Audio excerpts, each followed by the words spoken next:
what I'm going to tell you next may surprise you. We're going to talk about how to cross the street safely. Seriously.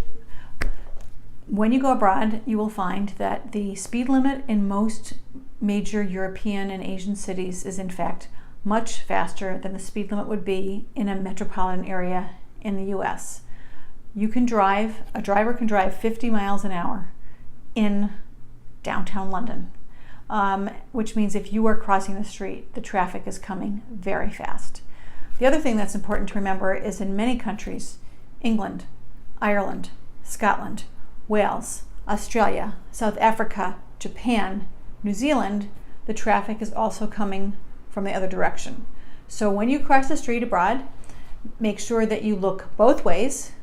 You want to look right in some cases if they're coming from the other way, but you're going to look both ways, and then you're going to step out. You're going to step out slowly and make sure that as you're looking left, the car's not coming from the right.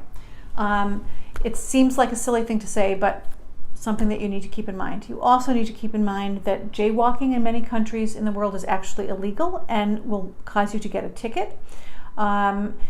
The driver is not considered responsible if you are injured, if you are crossing against the light or not in an official crosswalk area, or if you're in some way breaking the rules of pedestrians and local traffic.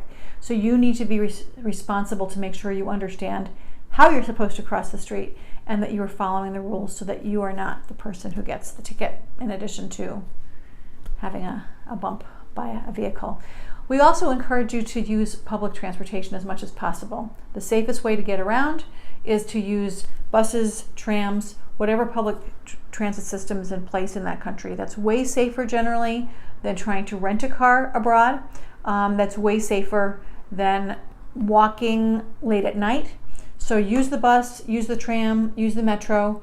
They're efficient, they're fast, they're far more regular than they are in the United States. They're usually cheap.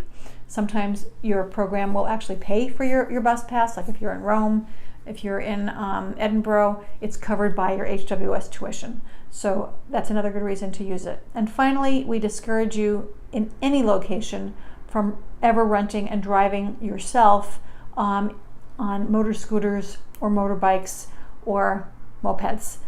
That is a very good way to be seriously injured. So please just don't do that.